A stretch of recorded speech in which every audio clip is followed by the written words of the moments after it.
পায় ইতিহাস তৈরি হচ্ছে তা দেখার জন্য। বর্তমানে আমরা ইতিহাস তৈরি হচ্ছে তা দেখার সুযোগ পেয়েছি।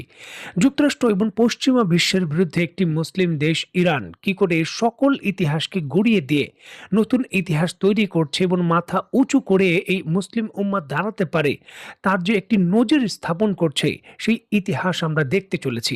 যুক্তরাষ্ট্রের থার্ড ক্ষেপণাস্ত্র ব্যবস্থা সম্পূর্ণভাবে বন্ধ, রাডার সিস্টেম অকেজো হয়ে গেছে, ধ্বংস করে দিয়েছে ইরান। অন্যান্য আকাশ প্রতিরক্ষা ব্যবস্থাও কাজ করছে না, শুধু চেয়ে চেয়ে দেখছে। ঠিক এমতো অবস্থায় গতকাল সন্ধ্যা থেকে একেবারে ভোর পর্যন্ত ইসরায়েলের বিরুদ্ধে ইরানের সামরিক বাহিনী অন্তত 6 দফায় ধাপে ধাপে বিভিন্ন শক্তিশালী ব্যালিস্টিক মিসাইল নিক্ষেপ করেছে। স্ক্রিনে নিশ্চয়ই আপনারা দেখতে পাচ্ছেন ইরান তাদের যে কাস্টার মিসাইল ওয়ারহেড রয়েছে সেটা ব্যবহার করার পর আকাশ থেকে ধূমকেতুর মতো কি করে ইরানের মিসাইলের যে ওয়ারহেডগুলো রয়েছে ইসরায়েলের বিভিন্ন স্থানে পড়ছে। এবং কোনো কিছু করার ছিল না, অসহায়ের মতো ইসরায়েলের আকাশ প্রতিরক্ষা ব্যবস্থা এবং তাদের কমান্ড চেন এটি বসে বসে শুধু দেখেছে।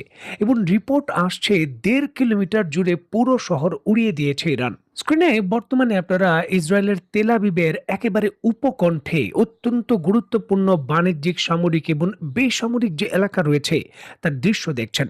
প্রথমে এমনটা আপনার মনে হতে পারে যে মহাকাশ থেকে হয়তো বড় আকারের কোনো উল্কাপিণ্ড এখানে এসে পড়েছে, যার জন্য 1.5 কিলোমিটার এরিয়ার যেই সকল ভবন ছিল বা গুরুত্বপূর্ণ স্থাপনা ছিল পাউডারের মতো হয়ে সরাসরি ভ্যানিশ হয়ে গেছে, এমনটা কিন্তু মনে হতে পারে। বাস্তবতা হলো ইরানের যে খোরাম শাহার 4, খাইবার শিখানের মতো শক্তিশালী পেলোডের মিসাইল রয়েছে সেগুলো হিট করেছে। আর এরপর সেখানের ভবন ক্ষতিগ্রস্ত হয়ে গাড়ি বাড়ি যা কিছু ছিল সকল কিছুর কিন্তু আবয় আর নেই। দেখুন, এই ধরনের বড় মাত্রার ক্ষতি এখানে আমার বিশ্লেষণ করার প্রয়োজন নেই। ইসরায়েলের আসলে কি পরিমাণ ক্ষয়ক্ষতি হয়েছে এই বিষয়ে আমার বিশ্লেষণের কোনো প্রয়োজন নেই। তবে ইসরায়েলি কর্তৃপক্ষ দাবি করছে যে 1.5 কিলোমিটার এরিয়া এইভাবে বড়ভাবে ক্ষতিগ্রস্ত হওয়ার পরও মাত্র 6 জন সামান্য আহত হয়েছেন, আর কারো কোনো কিছু হয়নি। দেখুন, এটি একটি নজিরবিহীন যে প্রোপাগান্ডা রয়েছে নিজের ক্ষয়ক্ষতি লুকানোর তার দৃশ্য। স্ক্রিনে বর্তমানে আপনারা যে দৃশ্য দেখছেন, এই দৃশ্য দেখার পর কোনো সুস্থ মস্তিষ্কের যে মানুষ রয়েছে তিনি কি বিশ্বাস করবেন যে এই ধরনের একটি ঘটনা ঘটার পর মাত্র 6 জন আহত হতে পারে আর কেউ নিহত বা ক্ষতি হয়নি?